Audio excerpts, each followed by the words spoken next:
lesson, nor seeing things. I ain't afraid of snakes or toads, or bugs, or worms, or mice. मुझे सांपों या मेंढकों, कीड़ों, कीटों या चूहों से डर नहीं लगता. Hard meaning. Ain't नहीं है, am not का अनौपचारिक रूप. Toads मेंढक. यह पंक्ति व्यक्ति के साहसी स्वभाव को व्यक्त करती है.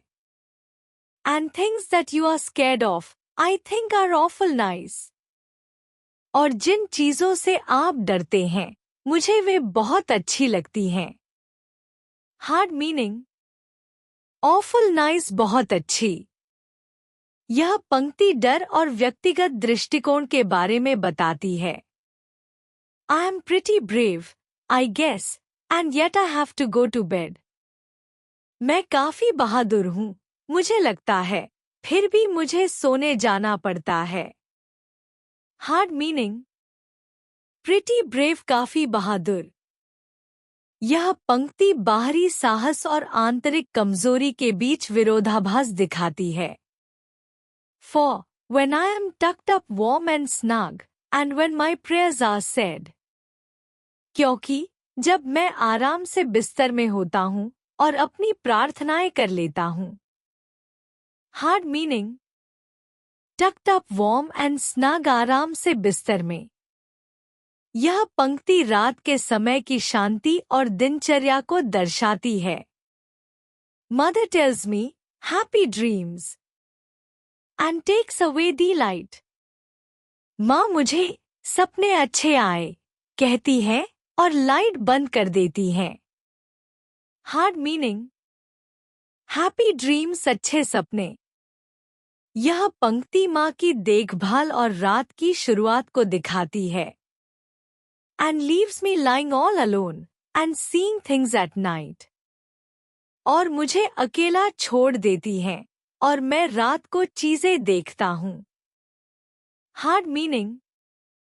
Seeing things at night रात में चीजें देखना.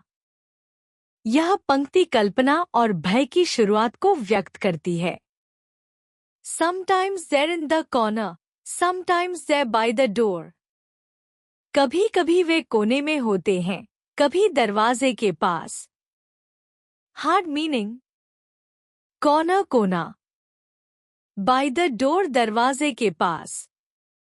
यह पंक्ति डरावनी कल्पना के स्थान को दिखाती है. Sometimes they're all standing in the middle of the floor. कभी-कभी वे सभी फर्श के बीच खड़े होते हैं. Hard meaning. Middle of the floor फर्श के बीच. यह पंक्ति डरावनी छवियों की तीव्रता को व्यक्त करती है.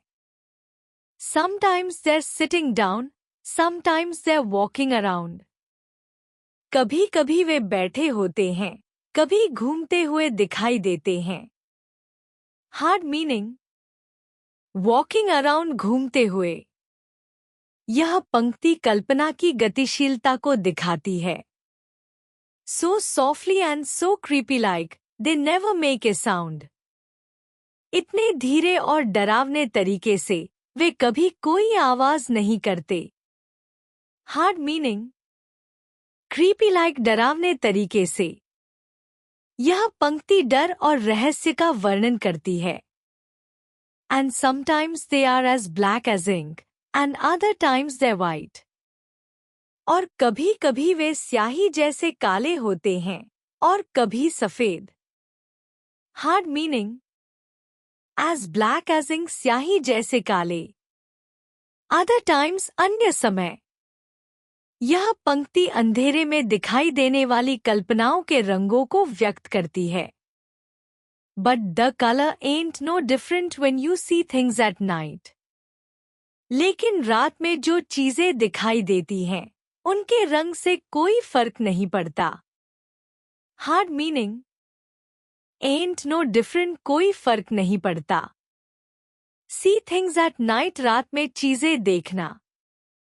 यह पंक्ति बताती है कि डरावनी कल्पनाएं रात के समय में रंगों से परे होती हैं. निष्कर्ष. यह कविता एक बच्चे की कल्पना और अंधेरे के प्रति उसके डर का चित्रण करती है। बच्चा सांप, मेंढक, कीड़े और चूहे जैसी चीजों से नहीं डरता और खुद को बहादुर मानता है। लेकिन रात में जब माँ शुभरात्रि कहकर रोशनी बंद कर देती है तो उसे अजीब चीजें दिखने लगती हैं। ये चीजें कभी कोने में, कभी दरवाजे पर, कभी कमरे के बीच में खड़ी होती हैं। वे कभी कभी बैठती हैं या घूमती हैं और हमेशा चुप रहती हैं।